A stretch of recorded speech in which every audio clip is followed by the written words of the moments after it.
We are back on the X52 podcast, presented as always by Jimmy's Famous Seafood, as well as by Black Eyed Susan Spices.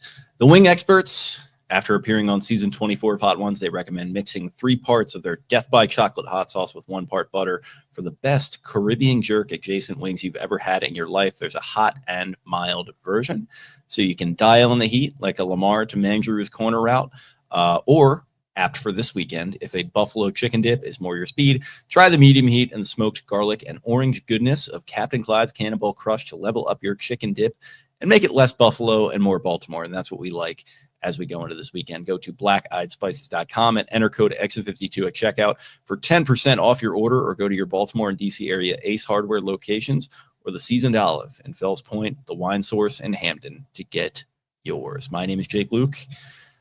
I am joined by Spenny Playoffs in an undisclosed location, maybe close to somewhere that an iconic mouse is said to live, where maybe a man has potentially frozen himself. A man maybe with some controversial views, but did a lot of things for pop culture in this country and the world at large. It's gentle Spen Crenshaw. How are we doing tonight? Doing well down here in the land of Orlos. I don't know how that one's going to go, but there we go. I am fired up, excited, scintillated, tickled. I'm tickled purple still. It's night 11 of the playoffs. We don't want to take a single one for granted. There are still days before this game, so I'm sure Ravens fans have a lot of nerves. I know Bills fans have been as active as possible, and they're confident, man. I love it. I love the media at this point. And I think a quote from, it might have been Marlon Humphrey, it might have been Mark Andrews, it might have been Lamar Jackson, one of the guys doing press availability. They're like, there's only so many teams still playing, so we had to turn the TVs off the facility because they're just, at this point, it's still days away from the game, but they are just paralysis by analysis, deep into the weeds, this, that, the other. Keyshawn Johnson, Paul Pierce going at it, Dan Orlovsky, Mina Kimes, the who's who of ESPN analysts getting into the weeds. What are the Bills going to do? Are they going to do this defensively? Josh Allen is this. How cold is it? Oh, it's so cold. And we're just going to hear more and more of it. But I'll just say, don't take it for granted, man. I mean, it's fun in a way, right? And maybe we're old heads. I don't know. Maybe not. We're somewhere in there. But think about 8-9 years ago, the amount of national coverage the Ravens got and how much people used to complain about no one talking about the Ravens. And honestly, in hindsight, I felt that way. I was a little younger, but what the fuck was there to even talk about? They were, mediocre for a couple years there. They weren't exactly a thrilling team, a thrilling product, but here we are, man. Don't take it for granted. Yeah, no, I think that's a good way of framing it. Every time these playoffs come around, you don't want to take it for granted. And especially, I think, you're in a unique situation right now as a Ravens fan, because 2 of the times you've made the playoffs in this Lamar Jackson era, you have skipped this first round, right? And so he's won a wild card game twice now, right? He's won a divisional game once. So, he's coming off that second wild card win. And there's always just kind of we saw it many times during the Flacco era. I guess you could say 3 or 4 times where you win that wild card game. And it feels like once you do that, particularly when you're a division winner, it's like, shit, man, they won a playoff game. Like, what's stopping them from winning those next 2, going on to the Super Bowl? And I don't know. I've been on record, and the fact that I think it's going to be difficult to get past Kansas City just about any year that Mahomes is healthy, and especially as long as Reed and Kelsey stick around. But, I think this matchup is one that isn't necessarily on that same caliber for the Ravens. I have a lot of respect for the Bills. I have a lot of respect for Josh Allen, but I think this is one that wouldn't really be all that surprised to see the Ravens win. So yeah, I mean, going into it, I think you kind of hit the nail on the head there. Just kind of appreciate it, take it one day at a time, because man, there is just nothing like the NFL where every single week your mood, at least for me, admittedly a not very well-adjusted adult, your mood for the week revolves around the result of a bunch of men wearing, tight pants and motorcycle helmets, essentially. And that is how the regular season goes. And then you get to the postseason, and if they lose, we've seen it happen before. That loss sets the tone for at least about a couple of weeks or a month or several months, we're still talking about that AFC Championship loss, from last season. And I don't know, man, the exact same thing is true if you go on and win the Super Bowl. So it's very all or nothing, just very like a microcosm of like the NFL, sort of the way that it owns the calendar, it owns the week, it just kind of owns your psyche. It's a lot of fun. So you're absolutely right. Definitely. And we've got a comment here from G. I like the way it looks for the Ravens in terms of X's and O's, but we all know all that matters is how the Ravens show up for those 3 or so hours on Sunday night. And I'm going to get into it here, and I'm just going to lay down the gauntlet. I said it at the beginning of the week. I'm going to reiterate it. I don't think the Buffalo Bills can stop the Baltimore Ravens run game. It's what we labeled this. We're going to go live again tomorrow night. This is kind of half of the preview. I'll be home tomorrow to get a little deeper into the X's and O's. Hey, listen, God willing, you'll be back. I was stuck in Phoenix once for a full 24 hours in the year 2024. I was stuck in the place that I'm going to be going where I'm going to be watching this game a little over a year ago. So I know the feeling. See, Stackhouse here says, I just want to see my chat with Big Tex. There you go. There's that big beard up there for you. We really did not. We have not figured out what's going on with the Big Tex. I like the big ones. I don't hate it either, honestly. Little jumbo situation. For those listening on the audio version, we're messing around with our fonts of the live chat here. But I don't think the Bills can stop the run, man. And I think it's deeper than 2024. I think it's deeper than anything. I don't think it's in their DNA, frankly. I really don't. When you go back through the Bills' playoff history, I was just thinking of, the Ravens, the Bills played years ago. You look at everything. There's only so much going on. And at this point, you're so dialed in as a fan, and you just go back and think about everything. I know. How many of you, let me know in the chat. Give me a me in the chat here if you have rewatched the YouTube highlights or the full game of that Ravens-Bills game in Buffalo where Bass and Tucker miss a bunch of field goals, Lamar gets concussed. I am willing to bet several of the people at a minimum in this live stream have. But going back through, I'm going to start in, let's see here. I'm going to start in, oh my God, it goes back so far. It's actually insane. I am shocked. It's even crazier than I thought. I'm going to start in the year 19. Was that a filibuster, by the way, where you were like, no. This is in. Like, I'm going to start in the year 1974. And this is bulletin board material. If there's a Bills person in here, use it against me. 1974, divisional round. December 22nd, 1974, at the Pittsburgh Steelers. The Buffalo Bills defense allowed 235 yards rushing. They lost to the Steelers 32-14. The next year, they lost to the Chargers. The Chargers ran for 96 yards. 6 years later, 1980, next time they went to the playoffs. 1981, allowed 136 yards rushing in a loss to the Cincinnati Bengals in Cincinnati in the divisional round. In the conference championship game of 1988, their next playoff appearance, they allowed 125 before that to the Houston Oilers. Then in the conference championship, the Buffalo Bills allowed 175 yards rushing. They lost 21-10. 1989, they lose. They allow 90 yards rushing, so that doesn't fit the trend here. In the Super Bowl of 1990, they allowed 172 yards rushing to the New York Giants. They lost. The week before that, they allowed 151 and actually blew out the Raiders. I'm just going to go with the losses from here on out. 1991, they lost the Super Bowl to the Washington Redskins, allowed 125 yards on the ground. 1992, Dallas Cowboys lost 52-17. They allowed 137 yards rushing. 1993, Dallas Cowboys, 137 yards rushing. They lose. 1995, they play in the divisional round against the Pittsburgh Steelers, 142 yards rushing. They lose. 1996, the Jacksonville Jaguars ran for 184 yards in the wild card round and beat the Buffalo Bills. 1998, the Bills allowed 117 yards rushing in the wild card and lost to the Miami Dolphins. 1999, the Tennessee Titans ran for 139 yards in the wild card round and beat the Buffalo Bills. 2017, these are consecutive. I'm saying consecutive playoff appearances.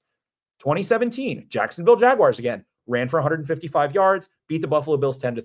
2019 wild card, Houston Texans beat the Bills in overtime. They ran for 141 yards. The Kansas City Chiefs in the conference championship beat the Buffalo Bills, ran for 114 yards.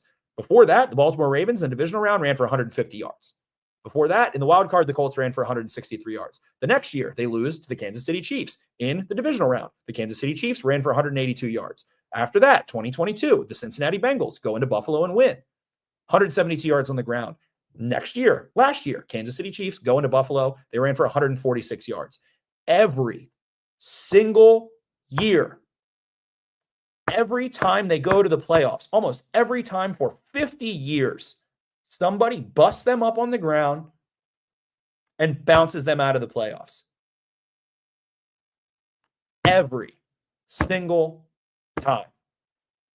Now, they have, I'm going to say, I think this is the best rushing attack of my lifetime. I think we're seeing it full-fledged. At this point, the Ravens don't care. We just watched them play the Steelers with TJ Watt and Alex Highsmith on the outside. Cam Hayward in the middle. Keanu Benton, no pushover. Isaiah Loudermilk had a good game. Landon Roberts is a premier run fitter in the NFL. He sucks in coverage. He is a premier between the hashes linebacker coming downhill. Minka Fitzpatrick is good against the run. Deshaun Elliott is a good, strong safety against the run. Joey Porter Jr. is a physical corner. And the Ravens bounce them like a bad check. So what are the Bills going to do that this Baltimore Ravens team, and when I say this Baltimore Ravens team, I mean Lamar Jackson, I mean John Harbaugh, I mean what they did with Greg Roman, I mean what they've done with Todd Monken, with Pat Ricard for years, with Mark Andrews for years. What are they going to do that's going to be new? There's nothing they can do. There's no surprise. There's no fucking trick up their sleeve. There's not. There simply isn't. I'm sorry. There's nothing. Oh, I watched some ESPN analysis. It's all Ravens. Why not? I don't usually watch it, but I tune in a little.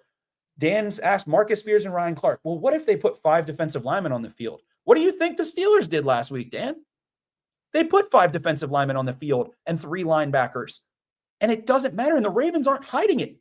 They're putting Josh Jones on the field. They are putting Mark Andrews, Isaiah Likely, Josh Jones, 5 offensive linemen, Pat Ricard, and Derrick Henry on the field. What are you going to do? What is Teron Johnson going to do? What is Dorian Williams going to do? I'm sorry, man. I'm sorry. I don't see it. I don't think it matters. And then there's these, and I'm not at Tyler Keene. You're right. They can bring a safety down in the box. The Steelers did. It doesn't fucking matter, man. It does not matter. They are bigger. They have a more complex run game. And you bring it. Who's the safety? Who's the safety they're bringing in the box? This is a man-on-man game that's about to happen.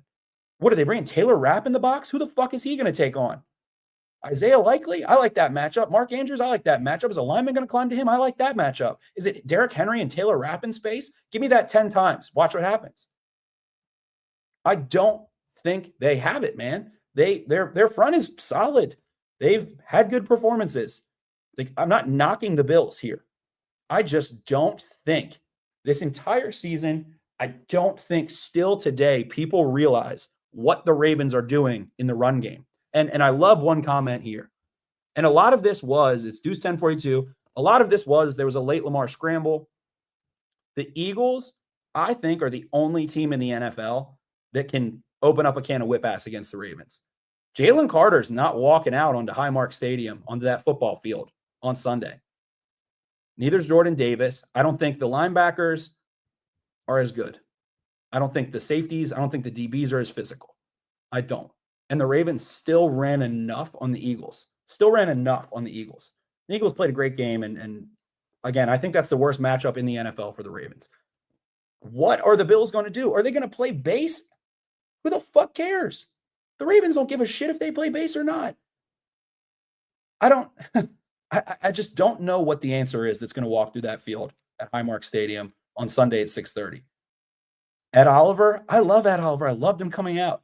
He's not a run fitter, man. He's not. They don't have any fat boys. They don't have any. I mean, Dre Jones kind of is. He's not going to fucking dominate for 4 quarters. If he does, stands on 10 fingers and toes. I mean, Cam Hayward just did. Cam Hayward was shocking Pat McCary into the backfield. The option game combined with the perimeter blocking, combined with what Likely and Andrews and Ricard are able to do, and Lamar Jackson pulling the ball to make you respect it, I don't know, man. I don't know how they can possibly hold the Ravens under 150 yards rushing. And what does yards rushing mean? Success rate, EPA, da da da da da da da. Watch what Derrick Henry just did to the Pittsburgh Steelers. I went and looked, and this is, causation isn't correlation, blah, blah, blah. We just watched Hard Knocks. We watched that great Hard Knocks episode. It's been so great to see that, right? What are the Steelers saying? What are the Ravens saying? What is Zach Orr saying? What is every defensive coach ever saying about playoff football, especially outdoors in January? You have to stop the run. What is Roquan Smith talking about? Stopping the run. And I went and looked. Shout out to StatHead, which is great. Teams that have run the ball ever in the divisional round for 150 yards are 96-24. That means they're winning 70% of the time. In all playoff games since 2010, arbitrary, but 10's clean, 58-15. Since 2020, 17-5. The least amount of attempts that someone did that on was 26, which is the Chiefs against the Eagles in the Super Bowl. Ball control, ball control, ball control. And Gabe DeNicola asked a question here where you were more worried about the Steelers and the Bills. I mean, in terms of stopping the run, yeah. I think they have a better – TJ Watt is a better run defender than anyone on the Buffalo Bills. Yeah, I think defensively it's not even close. Like, I definitely say Steelers. Offensively, way more Bills. Defensively, way more Steelers. Exactly. And that's the other side of the ball. And I'm not saying that has nothing to do with Josh Allen. It has nothing to do with the Bills' offense. It has nothing to do with Joe Brady. The only way the Ravens don't have a good day running the ball, and I'm going to pull up a Louis Riddick quote here of Myles Garrett. He said, only Baltimore can beat Baltimore. And what does that mean to me? False start. By the way, Carl Cheffers' crew, least amount of false starts called in the NFL this year. And these things go around, and I definitely buy into them a lot. But were people jumping offsides or not? Were they false starting or not? Was there ones that were going undetected? That's the shit that you have to actually get into in order to answer, do they call it or not? It's a judgment call sometimes too. It's false start, Jake. It's fucking obvious. Somebody false starts, you fucking call it. Yes, but there are also times where I can swear I swear 3 times a game I'll see a guy jump just a fucking microsecond before the snap, and I'm like, false start. If you're in with the snap, if you're jumping with the snap within, a tiny margin, that is what it is. But if it's like somebody bucks and the ball's not snapped, they're going to call it. That doesn't matter to me. Yeah, if the ball is not snapped, yeah, you're right. It's if it's Lane Johnson and Jawan Taylor and they're timing the snap, it is what it is. There's nothing you can do about it. They call the game a certain way. As long as it's consistent, it doesn't matter. Carl Cheffers, a little more favorable to the home crew. And it's true, but I would also think this. I would think that road teams in general is he the most favorable? That's what, analysis of refs say. He's most favorable to home teams. I would wager that road teams commit more penalties because it's louder and you're a little more nervous and you're a little more uncomfortable. So these two things here, we got Sabri Faze and Tyler Keene say penalties and stay ahead of the chains. That's the only way, man. And frankly, the last time, it doesn't matter, but I just rewatched it. Ravens go to Buffalo in the divisional round. They played in January of 2021. They were behind the sticks a lot, and they still moved the ball. They just struggled in the red zone.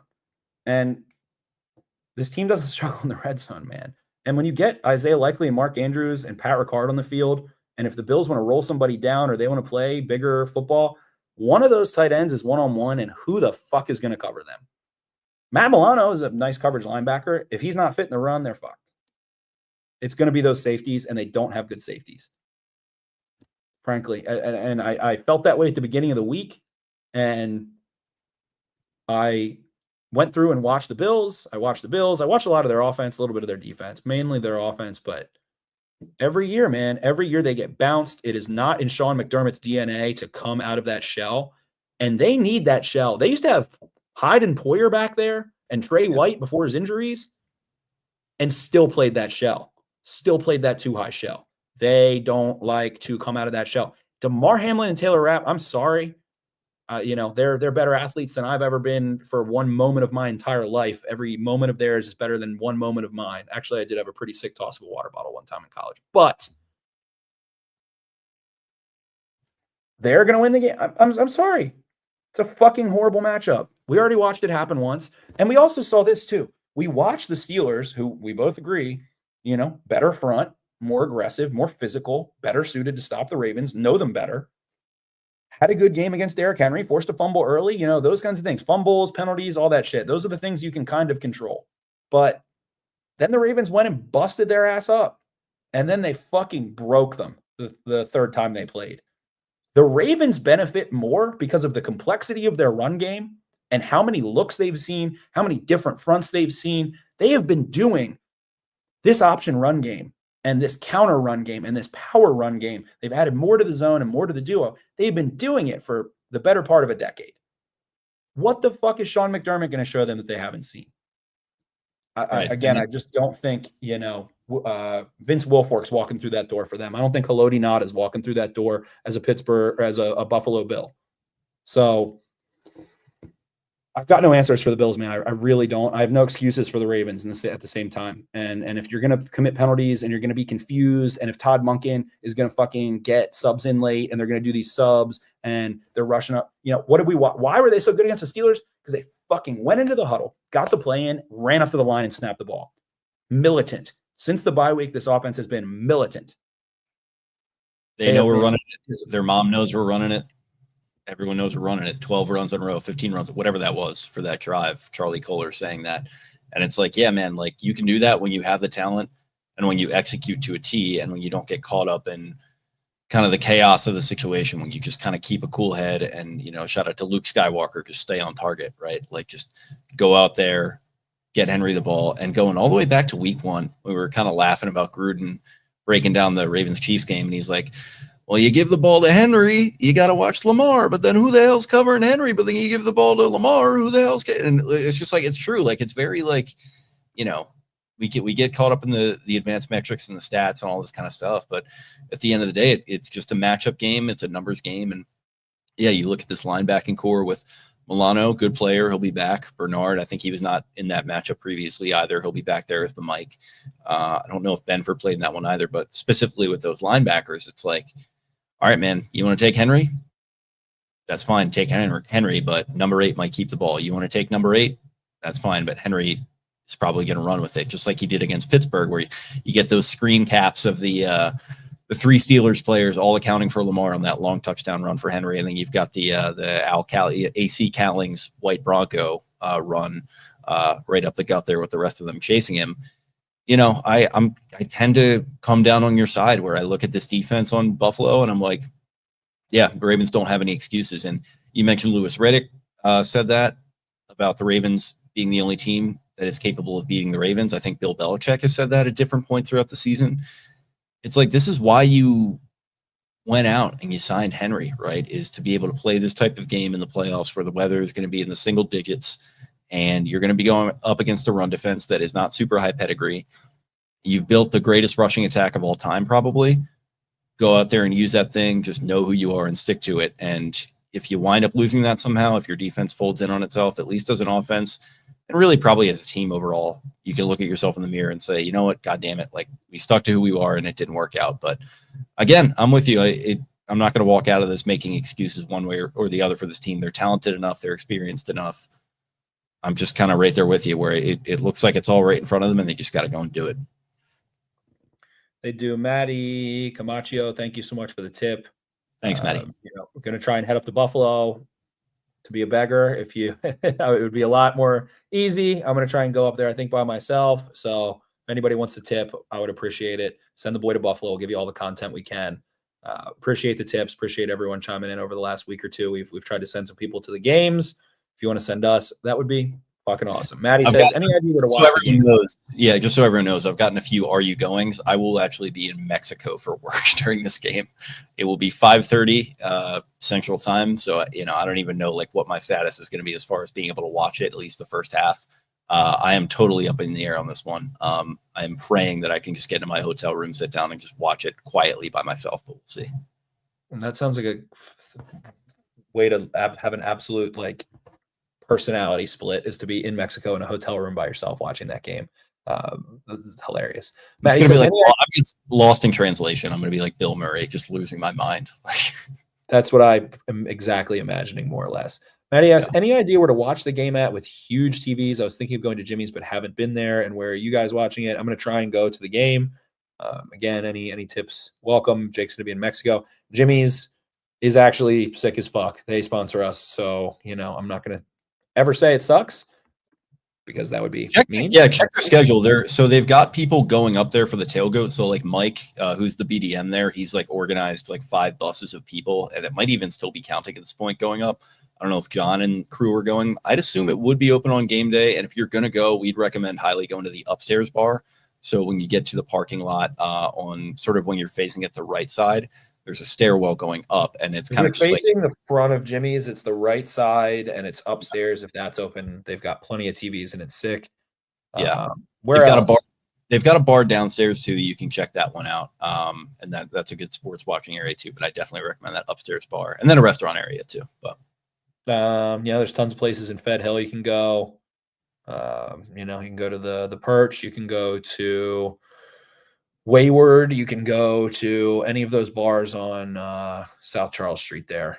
Wayward. Don't go to Admiral's Cup if you're trying to not be in the company of a bunch of Bills fans. That's what I would. Yep, there you go. Sabry phase here. The Ravens have faced so many more physical and athletic fronts. Steelers, Eagles, Browns. Bills do not pose a challenge. I mean, they might, man. Who knows? Ed Oliver has the game of his life, man. He's too quick for Daniel Faalele and jumps him. Who knows? Anything can happen. I just, what do I put the probability of that being? Not over 50%. I think it's going to be a serious issue. Minewater here says, just wondering why they wouldn't practice outside once. Meanwhile, Shakir is catching punts in the snow. Something to think about. No, nothing to think about at all. No, zero. The Bills practice indoors every day this week. The Ravens have been playing. The Browns game was like fucking 15 degrees at the end of the game. It was freezing. My toes were frozen. It was so cold. That was terrible. The Bills don't it's not Game of Thrones.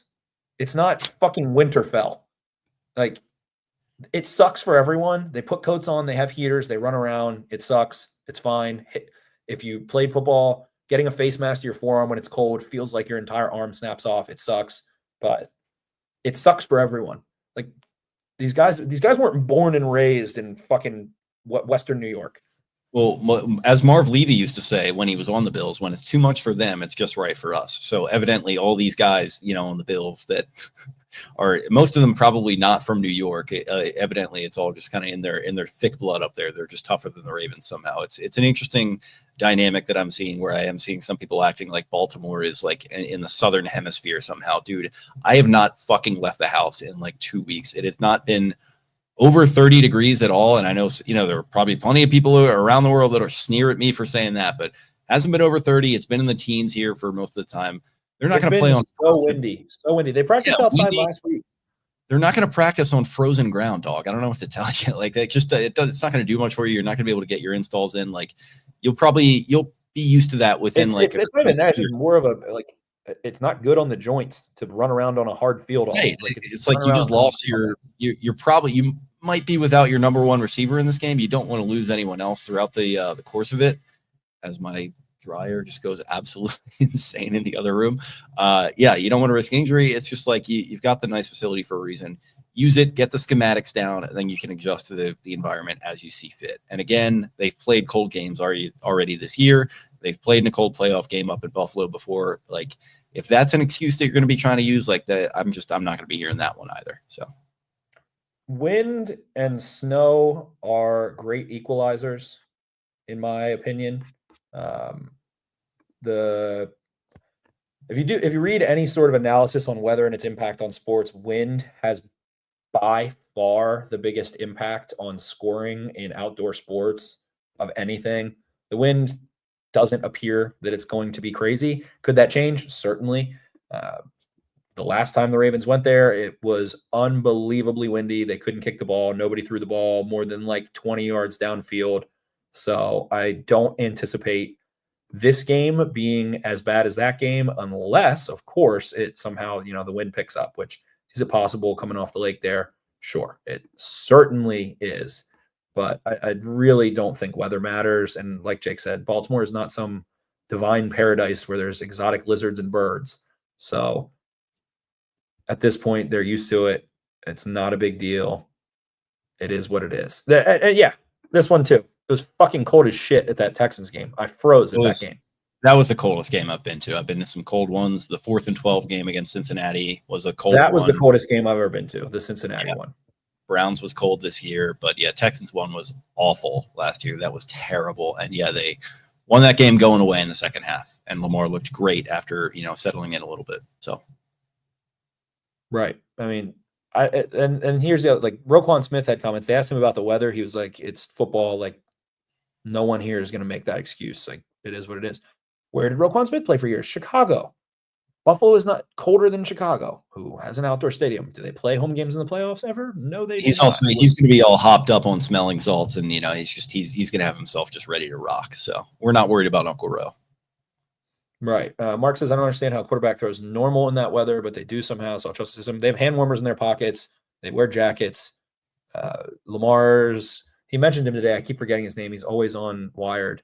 The equipment manager that Lamar is like a personal equipment manager almost that loves him and is like, he always wears the Ricky Henderson blades, looks sick. It's not Johnny. I think Johnny's the Reverend, right? No. There's a way younger guy that looks like he does an awesome job. He looks cool as hell. So yeah, they're not the wildlings. They are in a way, like that's the culture of Buffalo, right? Yeah. Like they are. It is up there in Canada, basically. So as a culture, they embrace that and it's fun for them. And I'm not here to poo-poo on that. I just don't really think it matters on the football field at the end of the day. So the other question I'll ask too is like, and Bills fans going nuts on Roquan Smith for saying it. He basically was like, how do you stop the Bills? Here's a couple Roquan quotes. Ryan Mink, Roquan Smith on playing the cold in Buffalo. Nobody cares about any of that stuff. It's playing ball. It can be on a cement track. It can be wherever. I don't care if it's negative. We're going to be ready. Trust me, the cold will not be a factor at all. Believe that. So there's that one. And I can't find the other one. Bills fans are going nuts. He essentially said, they're like, how do you stop this Bills offense? He said, it's simple. We have to be us. And we have to stop the run, make them one-dimensional. And Bills fans are like, oh, he said it's going to be simple to stop the Bills. No, he's saying what is the game plan? For them, it's simple. I'd love to see some of these people that criticize any athlete, any coach, anyone for what they say in front of a microphone. I'd love to see them get in front of a microphone as often as these guys have to do and not occasionally say something that might hit somebody else's ear wrong. They're looking for any bulletin board material, tagging the Bills in it. They have a lot of pride. They're undefeated at home. I mean, I think I saw on ESPN, or maybe it was Sam Monson and Steve Palzato's show. I think the Bills are 16-5 at home in the playoffs all time. I mean, Bills Mafia, they love the team. It's loud. Being loud is more impactful than weather, than the degree of temperature to me. Yeah. Getting the Ravens to go silent count, not allowing them to feel as in phase with their motions and the things they like to do pre-snap. That is more impactful. That is the home field advantage. So, yeah, Judge Baltimore here. Yep. Yeah, it was beer Frosties at that Texas game. Quick. That was that was snow. That was like ski goggle type weather for me, at least. I was like, I thought I was gonna die walking into there. And I essentially did die that night anyway, as you documented very, very aptly as I crashed on your couch. But I don't even remember what I documented, but I don't remember much about it either, brother. Don't worry. Some fast stats here. I'm going to go live again tomorrow. I'll bring some more film. I'll probably repeat a lot of this stuff, but some fun ones. Josh Allen has scrambled on 19.2% of his dropbacks this season, according to Next Gen Stats, including the playoffs. That is the 5th highest in the NFL. He's averaging a career high 9 yards per pass attempt when scrambling. Allen has opted to run on 44.5% of his scrambles, the 15th highest amount in the NFL. But he has added 383 yards rushing, 5th most, and 3 touchdowns, 2nd most on 45 scramble rushes.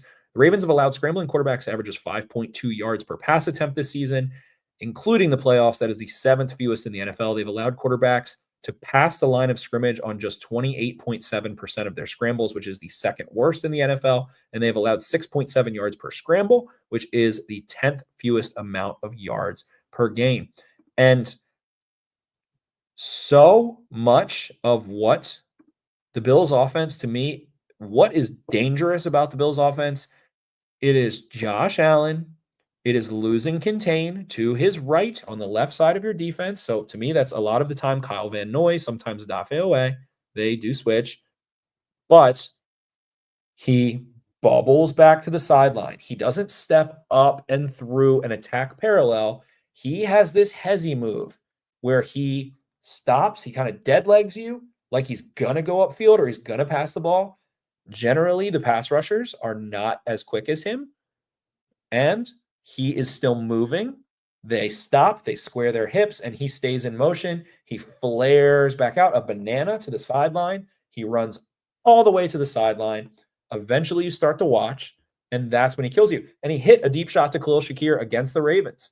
He will fucking yuck that thing downfield from the sideline. He's so good at it. He did it to the Lions. He did it to the Broncos. He does it every week. That is what makes their offense so dangerous. It is that exact thing. Now, we did see Dafe Owe hound him down. We did see that the Ravens take good angles. You can't let him banana. You have to get upfield to prevent him from re-squaring so that he can yuck it. He can kind of still do it dead, but it's going to be more of a floater. A lot of the time it's to the right side of the field. That is the better side, the left side of the Ravens defense. To me, that's the better side of coverage. You typically have Nate Wiggins over there. You typically have Roquan Smith over there. You typically have Marlon Humphrey over there more times than not. That is the better side. Those stats show me what I thought. And I just saw those for the first time right before we went live, but I think that the Ravens have really good contain edges, and I think contain is a huge priority of what they do. I think Owe is a great contain edge. Could they, fuck up in this game? Sure, but they can't. If you can take those big, deep shots on the move away, I think you straight up beat the Bills. I think you can run the ball on them. If you can play those well, if you can plaster in coverage, if you can not be a spectator, but a soldier against their receivers. And people are shitting on Keyshawn Johnson, man. I mean, he basically said, there's the game plan's a little easier. The Ravens have played a lot of dynamic receivers and non-quarterbacks this year, and they've struggled with them at times. Why did the Ravens, despite Marcus Williams and Trenton Simpson playing and Kyle Hamilton playing more around the line of scrimmage and less Darius Washington, why did they have such a good day? I think because they contain well. And I think because when you play that split safety coverage and keep the ball in front of you a little bit, like there was no Jamar Chase ripping through the middle of that defense. There was no CeeDee Lamb. There's no dynamic receiver in the middle of the field that the Bills have. Now, I think Khalil Shakir is a fucking stud after the catch. I think he's the one you got to worry about. I think Ty Johnson. What was it? Don't tell that to Bills fans. Right. Yeah, exactly. Exactly. I know they're dumping on Khalil Shakir triggers you so much. It drives me insane. He's so good after the catch. I think, and who had the big play against the Ravens? Fucking shocker. Khalil Shakir. I think he's fantastic. Trying to find my Ty Johnson stat. I think I'm going to say Keon Coleman can dunk. Maybe he dunks on Brandon Stevens. Amari Cooper mainly runs outbreaking routes. I think that's a strength for the Ravens, especially on the side of the field. The Bills are going to isolate those guys and take. I can go into a whole diatribe about that. I think Khalil Shakir getting loose after the catch, which would be atypical for the Ravens defense. I don't think that's something that they have allowed in a long time. The Eagles have A.J. Brown and, Devontae Smith. Those guys can do some damage after the catch. Wasn't a big deal. Khalil Shakir, here's one from Next Gen Sets. Khalil Shakir, 29.5%, and Zay Flowers, who sounds like he's going to miss this game, 26.5%, recorded the third highest missed tackle force rates in the NFL this season among receivers with at least 50 touches. Shakir gained an additional 171 yards off his 23 missed tackles, which was the third most. Flowers, unfortunately, gained 146 yards. Unfortunately, he's probably out. More yards off of his 22 missed tackles, which is the fifth most. And I'm trying to find my Ty Johnson stat here somewhere over the rainbow. I don't know where the hell it is. Basically, they target their running backs downfield more than anyone. And I think that's how they need to win. And we just saw it against the Broncos. It's an issue. Ty Johnson is fucking awesome. I think he is such a cool player. And I don't know, they have good.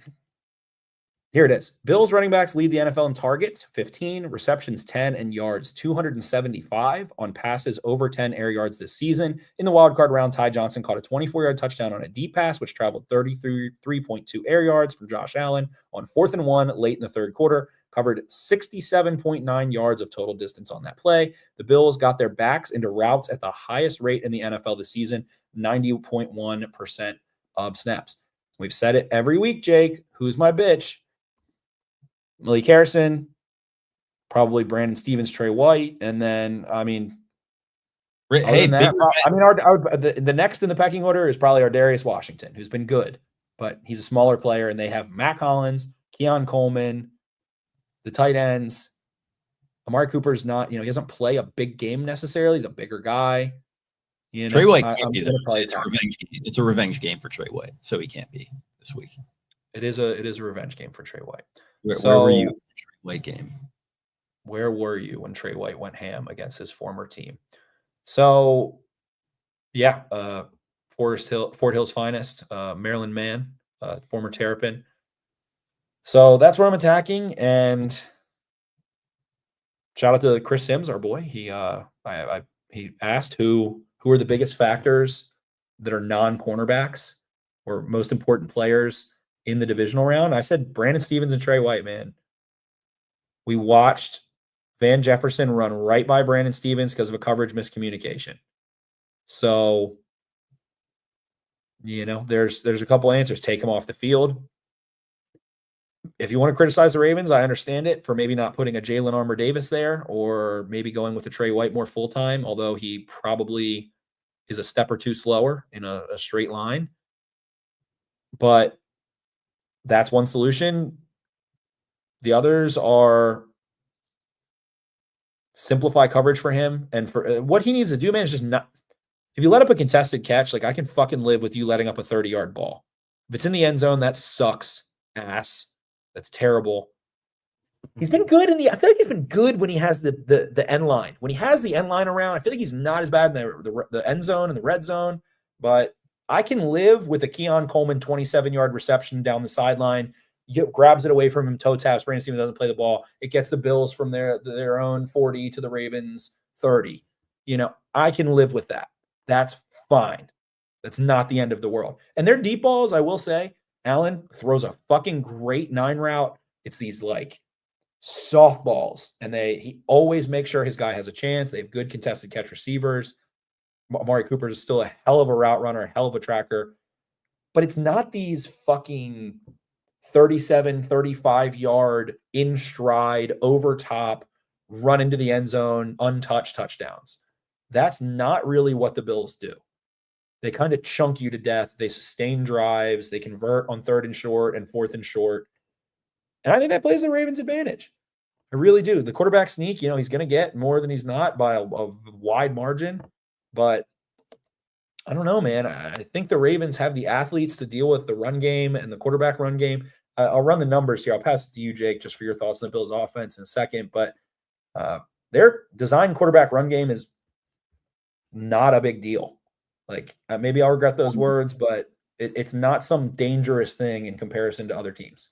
Yeah, it's way more scrambling with Allen as far as the quarterback run game. And that's because he's super talented at that. You mentioned the running out to his right, dropping his shoulder, just beating a guy to the sideline. He's super fast. He's very big. He's got a rocket arm, obviously, as we've talked about since he was a draft prospect, that he can throw to any level of the field.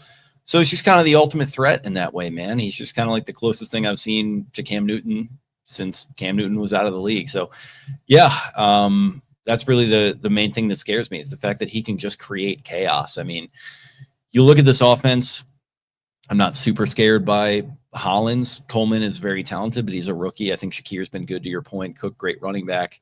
Offensive line, just very solid across the board. But overall, do those guys on an individual level really scare me all that much? No. You know what does scare me is the idea of Josh Allen just making chaos in the same way that Mahomes is able to make chaos, where if you're an Oweh or you're a Matabike and you have him dead to rights and he just, sheds you, slips you, does whatever he has to do to get out of that, and then either finding a guy downfield or scrambling for a first down.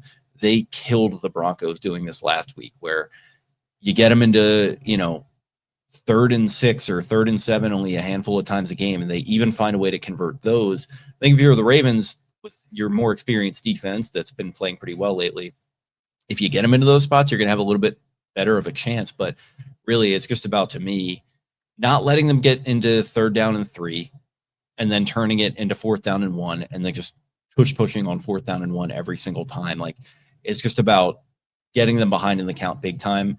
And ultimately, like, again, it's going to sound pretty simple and kind of self-explanatory, but I think just winning in the red zone on both sides of the football, when you get down there, you got to convert into touchdowns. We saw the last time again, the playoff matchup from 4 years ago doesn't have much bearing, but they didn't convert into touchdowns in that game, really. And it came down to a couple of missed kicks and all that kind of stuff.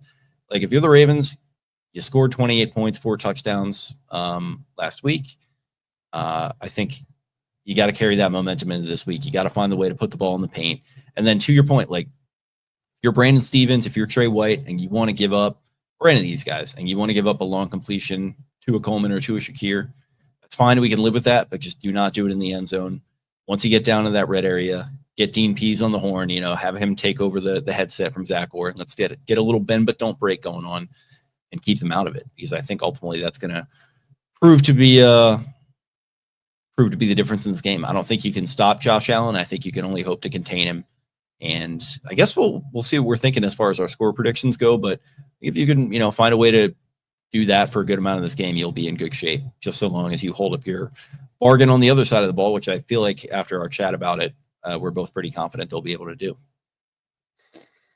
Josh Allen on quarterback designs, including option pitch, option keep, triple option give, triple option keep, triple option pitch, and zone read keepers, has tied for the 8th most attempts in the NFL at 18. He does it about once a game. He has run for 82 yards on those and 9 first downs on his 18 carries, which is good. He's been hit at the line 7 times, stuffed 5 times. That's not what he kills you with at all. His yards per attempt there are 4.6 yards per attempt on design quarterback runs. That did not include quarterback draws, which in quarterback draws, Josh Allen has attempted 7 times for 35 yards and 0 touchdowns. Something he did, I feel like, a lot more in years past, especially down in goal to go. However, when you look at scrambles, what I have, according to Sports Info Solutions, Josh Allen has scrambled 41 times for 372 yards. On average, among quarterbacks with at least 30 attempts, 30 scrambles, Josh Allen has 9.1 yards per attempt, which ranks 4th behind one Lamar Jackson by 0.2 yards. Allen accounts for 23 yards per game scrambling. So he can break your back with that. That's how you can lose a game, late when you need to get a stop and it's a tie game, or, the Bills are up. The scrambles can break you. But I don't know. There's just this notion that, like, that is how, Jalen Armour Davis is on IR. I forgot there. Thank you, Peter Clavin.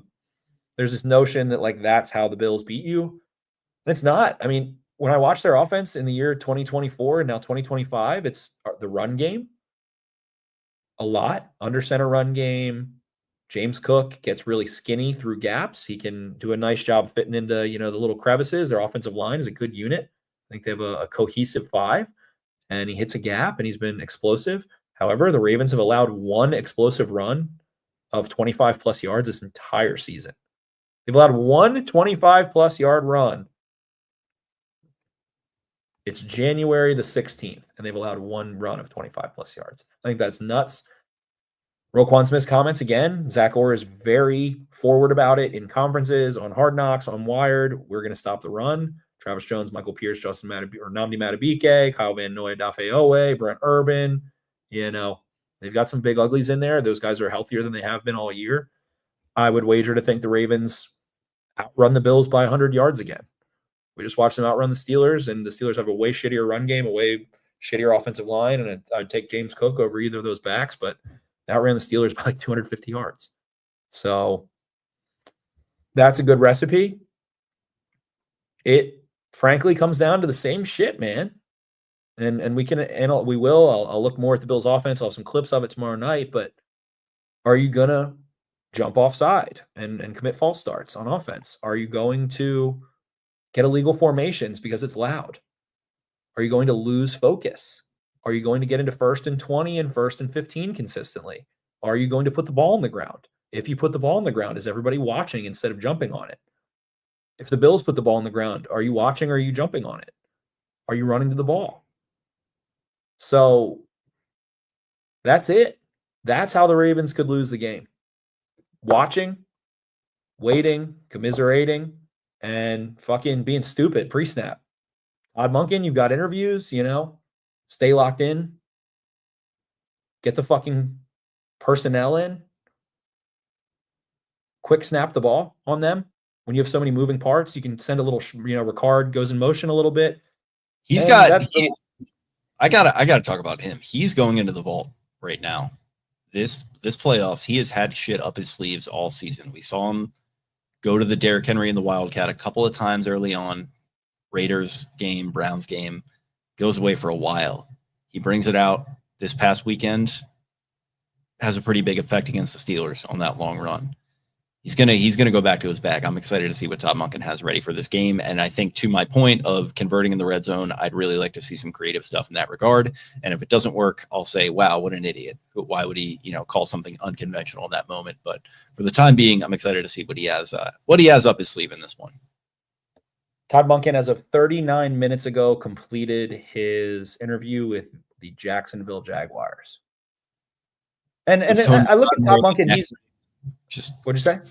Was Tony Khan wearing a neck brace? I mean, if we're going to go anywhere, Todd, let's stay still. Let's steer clear of Jacksonville. I like Trevor. I love my Duval County people, but this Khan ownership group is starting to get on my radar a little bit. I'm just saying. I am fully with that sentiment. And Todd is older, so it's a little different. But look at Ben Johnson, man. I mean, you got a pretty good gig on a pretty good team with a pretty good quarterback. So I don't think Uncle Todd's, desperate. He is older. I just would be remiss to think that his viability as a head coaching candidate decreases next year. I don't think he would be less intriguing next year. He's 58, if I recall correctly. In football, head coach, NFL land, that's not, it sounds old to a 30-year-old or a 31-year-old talking about, age. 65-year-old coaches get hired left and right. I mean, it's not a big deal. What's one more year? So if he gets an opportunity, bless, he deserves it. He's 58. Do you know where he's from originally? Chicago. I just looked at it when I was looking up his age. Wheaton, Illinois. I've been talking to you guys privately about this. That has worried me all season. That would be the most sensible destination for him if Ben Johnson goes to Vegas, which all of the talking head, like the coaching cycle has gotten so forward with Rappaport and Pelissero and Schefter and James Palmer and Garofolo. It sounds like nobody wants to be in the division with Bo Nix and Justin Herbert and Patrick Mahomes with no quarterback. But Vegas sounds like a cool destination, but that is not maybe like, if you're Ben Johnson, is that where you want to go? I mean, if they pay the most, that's great. I mean, in flagship fantasy with another great point, like Cliff to Caleb would make. If they're willing to wait, Cliff's not interviewing until next week at the earliest. So good for Cliff, honestly. Yeah, good for Cliff. I agree. KP asked a question. Any concern about the Bills scoring first and the Ravens going away from their game plan? I think that shit's over, man. And I don't even know who said it. It was during the offseason, but not being figurative, being literal, Derrick Henry's shadow is too large on the sideline. You're going to have Derrick Henry standing there. Like, no one loves Derrick Henry more than Lamar Jackson. He's talking about how, and he did not say he's comparing him to Lightning McQueen. He just said it reminded him of Lightning McQueen is what he specified. Lamar wants to hand that fucking ball to Derrick Henry. Like, Lamar wants to watch Lightning, the Lightning McQueen effect. So He's I never don't think been that's more. He has never been more in command of a press conference than he was in that moment. I mean, that has some like Baker Mayfield to it. Yeah, you're a little too old to watch cars, but it's for kids. You know what I'm saying? But I mean, yeah. No, we don't know what cars is, Lamar. Lightning McQueen is just driving through all the cars, and he's just going, whoa, whoa, whoa. That's what Derek looked like. Great Fritz here. What a joy of a human being. I'm so glad he's in my life. I love Lamar. Has been for a long time. We've probably taken it for advantage in ways. Like it's been fucking awesome. Greg Fritz, the Ravens give Monken a healthy raise. I don't think that matters to him. If that's what it takes, yes. There's no salary cap for coaches. Like if he's like, hey, I'm interviewing, give me a little bump. You've got all the money in the world. That's what infuriates me about franchises like Cincinnati that choose not to spend it for no reason. If that's what it takes, absolutely do it. We'll see. All right. Well, it looks like he has briefly exited the stage. Right. I'm sure his room service is arriving or something as he comes back. I just had to get plugged in here. That's all. But got a lot going on in the chat. We'd love to chat with you guys. We'd love if you could subscribe to the YouTube channel. We'd love if you could like it, if you could repost it, if you could tell a friend who likes the Ravens about it that you think might like it. All of that good stuff. Easiest way to support us. Football season, are you down to record tomorrow, Jake? We can do predickies tomorrow, shit like that a little more. This isn't our full preview. Just wanted to really talk about the Ravens run game and how I think fantastic it is and how tough it is for the Bills to stop. But we'll be recording again tomorrow. But again, easiest way to support us is simply liking, subscribing on YouTube. Everyone who sent us tips, things like that for games, for drinks, really appreciate it. Really, really, really appreciate anything. We've been doing this a long time. Jake and I have other enterprises we work on, and we do this because we love you guys and we love the Ravens and we love talking football. I don't know, man. I just, at the end of the day, I don't think Belichick said it. Myles Garrett said it. I think that's the way that Lamar Jackson feels because I think it's the truth. Like, it just comes down to the way the Ravens have lost is by committing procedural penalties on offense and by turning the football over. And that's it. They have turned the ball over. They haven't turned the ball over. I'll knock on wood for them since December 21st. It's January 16th. Few games there. I don't know what to say. I'm like, Greg Rousseau's a good player. One thing on Von Miller here I saw that caught my eye. He is filthy. He is playing well. Von Miller has a 0.6 second get off, which is the fastest in the NFL since since the Bills bye in week 12. He's generated 19 pressures on 79 pass rushes. Good for a league high 24.1% pressure rate, the most in the NFL. He has a 32% pressure rate on third down, and that 0.6 get off is the fastest in the NFL. He is aligned on the left edge on 266 out of 267 snaps. And I'll say this, man. Run the ball at him on 3rd and 5, 3rd and 6. Fucking midfield. Go for it. Like, pound the ball at Von Miller. And if they want to rush upfield, man, the aggressive teams have not survived. And Sports Guru here with a very apropos comment, and that could be part of the game they play. Sports Guru is you can have fun.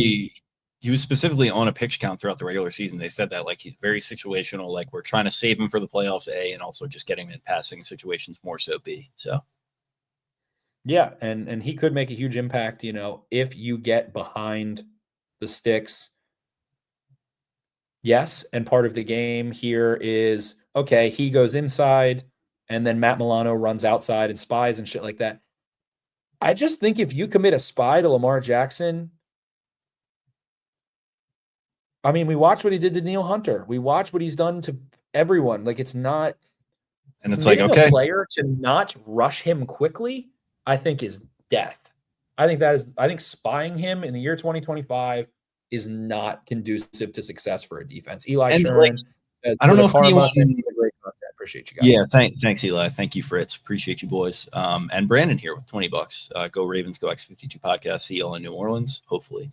And it's like the way that I look at it also is like, I mean, I don't think anyone had him spied on that touchdown to Hill last week, but just the elusiveness, the keeping his eyes upfield, keep it, scrambling to throw within the pocket. Like, if you want to spy him, you can go for that, but that kind of feels so like that's so 2019, right? It feels like he's evolved beyond that as a player. He's still a great scrambler when he needs to be, but he's a great run to throw quarterback at this point in his career too. So that's kind of just, again, we're talking about numbers. We're talking about, taking one man to do something and taking him away from the other. All right, well, maybe he's got a check down the hill then that he can hit very easily. Maybe he's got Bateman downfield. You just don't know. So that is a much easier said than executed thing, I think. A lot of what the Ravens pass offense to me is without Zay Flowers is going to be using motion and running mesh.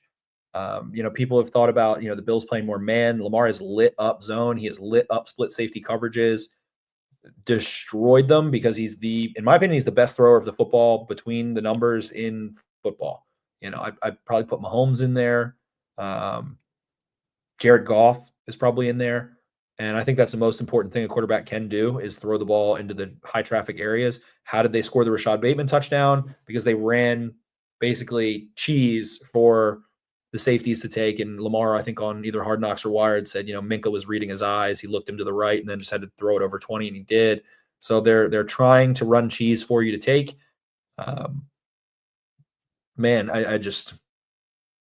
The Bills can play some coverage, but those safeties, man, I just think about those safeties. Andrews likely.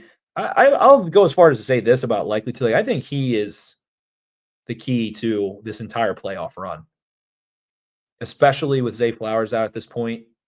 And I don't think he's great against man. He can get a little separation and he can run away from you. And he's locked the fuck in. You can just tell he is like ready to transcend out of his human flesh when he makes big plays after that stiff arm and after some of the plays he's made. You can feel him exploding, his spirit, everything like that exploding through his skin.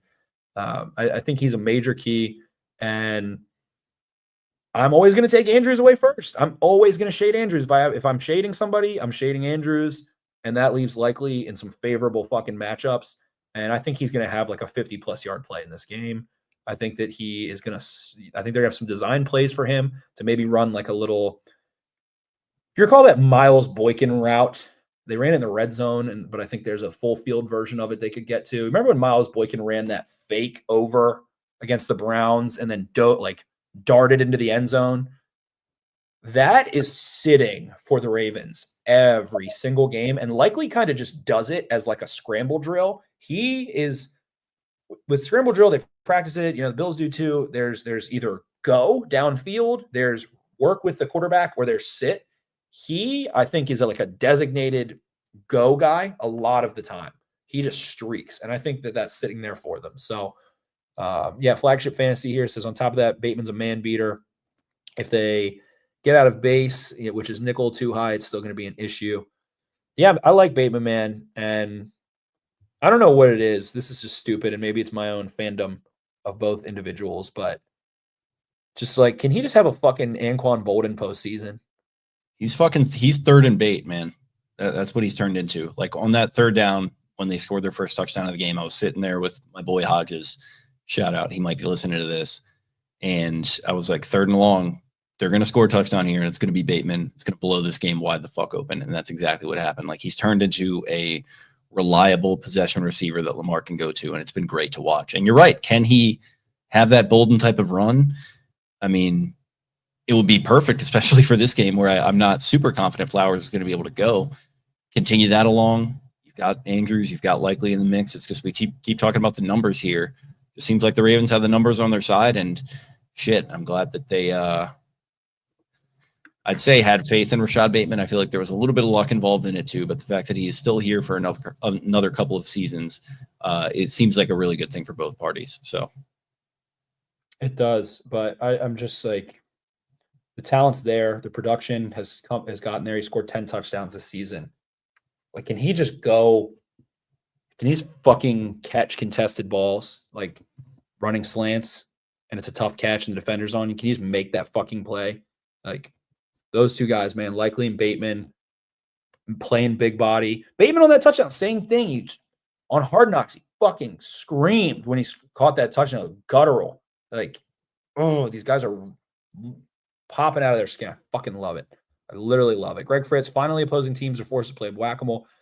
Let's be clear here about something. 2022, right?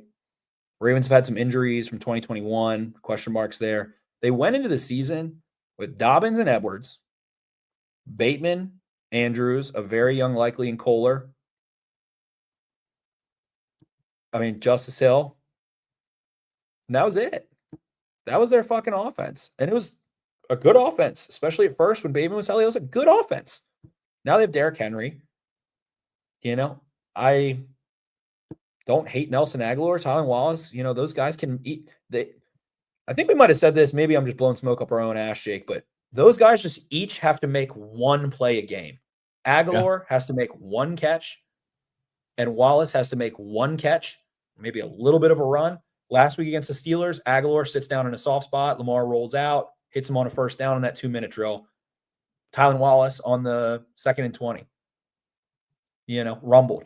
He was calm. Both of those were fucking calm. Those guys just have to be fucking chill. Sit down in zone, see the ball in, protect it, be physical after the catch. And Wallace, Aguilar can open up, but just catch the fucking ball, sit in space. Lamar is playing he's pushing the ball and he's playing in rhythm, but he's being careful and he's seeing it and ripping it. Heard him talk about throwing the ball away. He was like, I'm cool with a field goal against the Steelers. He was like, I'm cool. We're getting 3. I threw the ball away. They were like, oh, you could have put it on that show. He's like, I don't care. I'm throwing the ball away. He's playing different. He is on his Brady shit. And Allen is too. Allen plays quick. That's the Bills' offense. They want to run Cook under center. They want to hit quick game on you from the pocket, and then Allen rolls to his right, makes you miss, and then fucking yucks it deep. And then they'll throw like 1 or 2 in rhythm go balls a game, and it's kind of more of a fade than a go ball. So it's big. And Tylan Wallace did have Justice Hill did have a huge game against the Bills. He started to flash again last week a little bit. Coming out of a concussion, coming out of not playing for a couple weeks can be tough, but he can just hit those key plays, man. He can hit those key plays. I'm fired up for this group. And Zay Flowers, unfortunately, I don't think is going to play in this one, but the team that I thought would be an issue without Flowers is the Chiefs. And then whoever they would hopefully play if they were able to make it to the big game. Those are the 2 teams, whether it's the Lions or the Eagles or the Chiefs. Those are the games you look at and you're like, they need Zay Flowers for those. So I don't know if he would be back for an AFC Championship game. That's a future issue. Hopefully, that's a good problem to have because it means you took care of business this week. But, Derrick Henry, Lamar Jackson running the football. And you mentioned it, Jake. What do they have in the bag? What's in the vault there? Hopefully a lot to draw on because it's time to smoke them if you got them. It's win or go home. So exciting stuff. Running over an hour here, buddy. Is that call that a show? You ready to call that a show? We'll go again. We'll go again live tomorrow, maybe even Saturday. Any big plans in the hotel room tonight? A little Skinamax, and I've got a flight home at 5 in the morning. Your boss is going to be like, hey, I got this line item on the bill here I wanted to go over. See, just a quick 5-minute Teams call. HR might be there, but don't worry about that. Who cares? I've got an early flight, so I don't know if I'll get much sleep here. No free ads. Also, by the way, I got these Shocks headphones. They don't go in your ear. They work through bone. They just use the mechanisms of your ears, so it doesn't deafen you.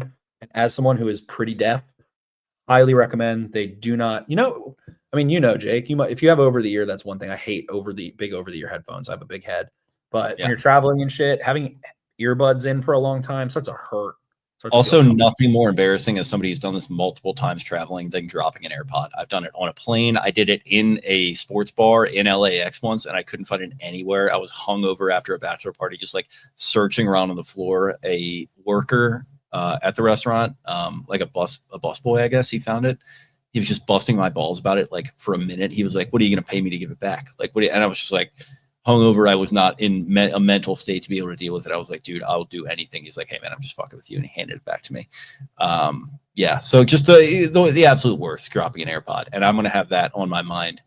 I guess this coming week. So Mark with a hilarious comment here. He said, "Shocks are so good, you'll look like an idiot walking around for the rest of your life." I'm wearing them when I'm by myself at home.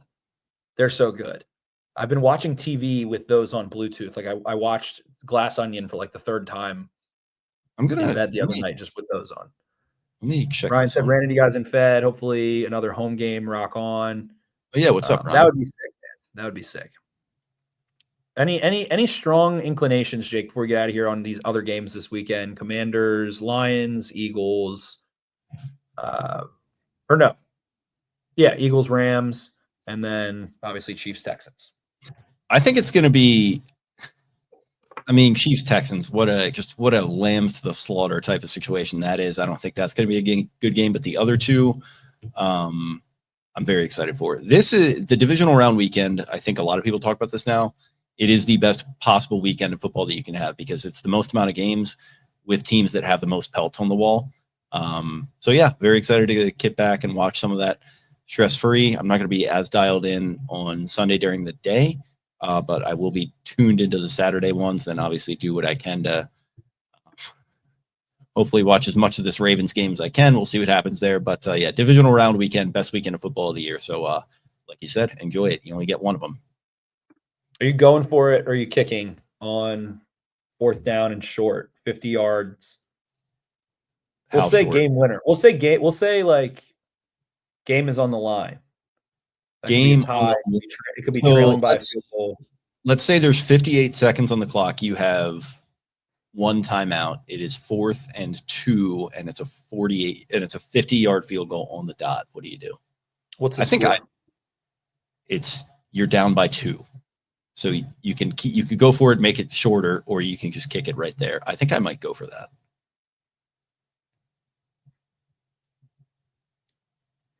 And this guy said, worried about the wind.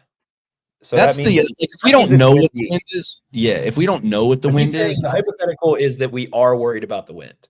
The wind is enough that I'm worried. Yeah. I mean, for the sake of shits and giggles, I'd say, yeah, I'd go for that. I think Lamar is locked in enough, and I can't remember which game it was. It might have honestly been the Commanders, and they did get a couple of them and score in a couple of them. But yeah. Jaden Daniels kept fucking throwing the ball real quick on 4th down, and I hate that shit. I hate throwing like quick little sit down. They're sitting at the marker. I hate those. She was trying to throw it low, guys to bend down. I think one went to Zach Ertz.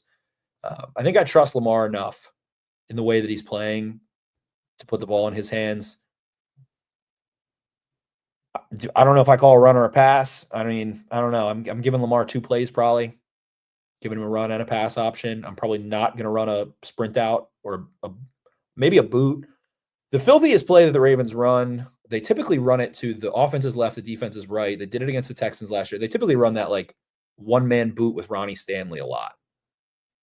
That's a good one, but might see that coming. I don't know. When Henry's back there and if it's under center, you might be so worried about it. There's nothing you can do. If Stanley gets out, there might be nothing you can do. Have we seen that all year this year? The one-man boot, Stanley getting out in front? Maybe 1 or 2. I can't really remember one, though. Last year, it felt like they ran it a bunch. Right. I think they've run a couple little runs to the right for Lamar in the goal to go. But yeah, nothing crazy. I do remember here, 10 to 20 mile an hour winds. Nothing crazy. Yeah, that's about standard crazy to me. Yeah, at this time of year, wherever you are outdoors in the on the East Coast, I feel like that's about what you get. Right. All right. Well, I think that's a show for tonight. I'm going to record again tomorrow. Thank you so much to everyone who left the tips. Going to try to make it up to Buffalo and give you guys some content, take some videos there. Hopefully, if I'm able to swing it. But yeah, no excuses. Shout out to our guy Eric here who just sent this one through in the comments right now. sounds like he had a productive Thursday night. So big week for Eric, big week for Uncle Jerry. That's been quick 30 with the Jer Bear. Yeah, just a quick 30. Just a fucking meeting of the minds that call was. I bet. Oh boy, Jerry's been having himself a week. He really has. He's something else, man. Okay. Well, sorry to interrupt there. I just had to throw that. At the end of the day, I think my big question again. What do we title the episode? I think the Ravens are going to pound that fucking rock. Pound that rock. Straight up. Give me a break and then pound that rock. All right. Well, that's all we got. We appreciate you guys hanging here with us on Thursday night. Be back tomorrow for our official score predictions, preview, all that good stuff. If you liked what you heard, subscribe to us here on YouTube, like all the videos. Appreciate your patronage there. Follow us on social media at Exit52 Podcast on X. I am at Jake Luke. That's LOUQUE. Spenny is at Ravens 4 Dummies. That is the number 4. Eric, the number 1 Jerry Coleman fan in the world, is at EDITTI22. Brian at Barstool Banks. Taylor at Taylor Smythe 10. Thank you all for listening, and we'll be back at you very soon. See ya. Arrivederci.